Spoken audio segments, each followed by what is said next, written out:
ژوند کې ګام په ګام خالقا در مور ګډک ساته زما د برخې جام خالقا او چې دې راکړې مرتبه ده د الهام خالقا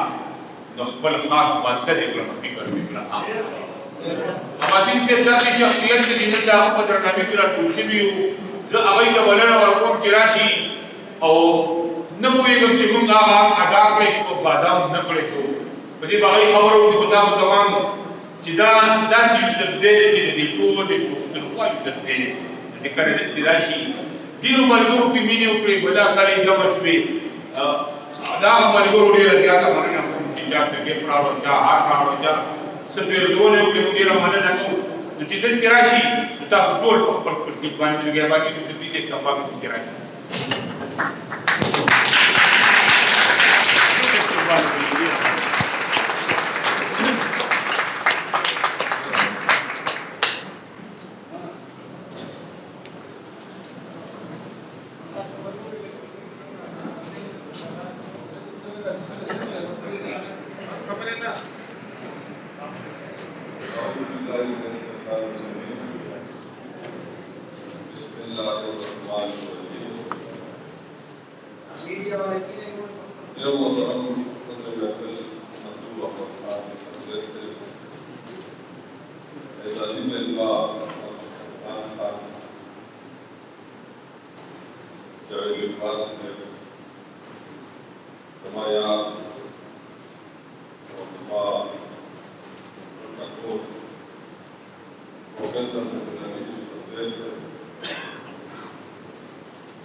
او اوس ما باچا خان ګټلی دی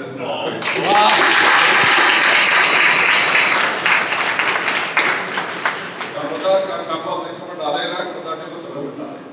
الله دې وکړي چې دغه زه وزغملی شم د دې نه علاوه زما ارمان دی زما دا پټ ارمان دی چې موږ ټول ووینو خدای پاک دې وکړي یو 10 کاله عمر نور پکار دی که خدای پاک ښه صحت سره راکړي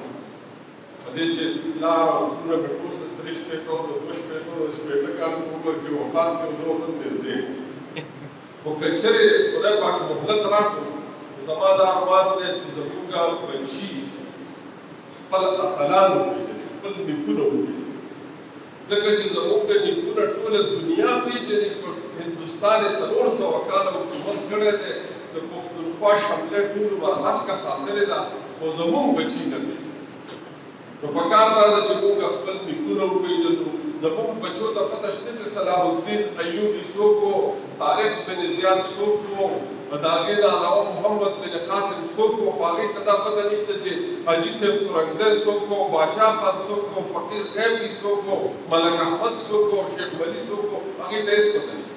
ګجو خان او واقو خان د هغې په علم کې نشته نو پکار دا ده چې موږ په نصاب کې خپله ژبه ووایو ټوله دنیا چې د هغې د ترقۍ راز صرف یو دی صرف یو چین جاپان جرمني فرانس یورپ امریکې ټولې ته وګورئ د هغې د ترقۍ صرف یو راز دی چې هلته بچي په مورنۍ ژبه کې سبق وایي او موږ د هغه خلکو مورنۍ ژبې په سبق وایو یعنې موږ بچو ته پردۍ ژبې ښایو چې ژبې زده کړي نو موږ وایو چې بچی ډېر لوی هلک شو هغه صرف ژبه زده کړي علم ورسره دی نو پکار دا ده چې موږ خپلو بچو ته خپلې ژبې زده کړو او چې پردۍ ژبه وایي بچی نو هغه پردۍ ژبې سره پردی مذهب هم وایي پردي روایات هم وایي پردي اتلان هم وایي پردی تاریخ هم وایي او چې خپله ژبه نه وایي نو دا خپل دغه څیزونه ترې نور پاتې کېږي زموږ په خپل وطن کې تاسو ګورئ په سند کې سندیان لګیا دي د تېرو 40 کالو نه په خپله ژبه کې تعلیم حاصلوي هېڅ نقصان ونه کوي هغوی خو خوشحاله ژوند تېروي د هغوی د بازار بورډ په خپله ژبه کې دی د هغوی شناختي کارډ په خپله ژبه کې دی د هغوی اخبار په خپله ژبه کې دی د هغوی میډیا په خپله ژبه کې ده په سند کې په درزنونو اخبارونه وزي د سندۍ ژبو خرڅېږي دغسې په درزنونو د سندۍ ژبې چینلونه چلېږي نو پکار دا ده چې موږ د خپلې ژبې نه ځان خبر کړو که چېرې موږ ته نه یو خبره د خپل سیاستمداران په دې پوه کړو چې یاره زموږ ژبه چې ده دا په نصاب کې موږ ته پکار ده او ژبه هغه ژبه ترقي کوي چې هغه په نصاب کې هغه په بازار کې هغه په کاروبار کې هغه په عدالت کې هغه په میډیا کې چې کله په دې کې نه ژبه نو تر هغه وخته پورې ژبه چېرې هم ترقي نه کوي نو زما دا ارمان دی او الله دې مهلت راکړي زه خو تیار یم خو تاسو راسره تیار شئ چې دغه کار سر ته ورسوو بله دا ده چې زموږ یو شاګرد دی عزیز عبدالرحمن آرټسټ هغه هم د دې ثوابی دی هغه ما هغه یو ځل مشوره وکړه ما ورته وویل چې یاره داسې چل کوو چې یو د پښتو یو کارټون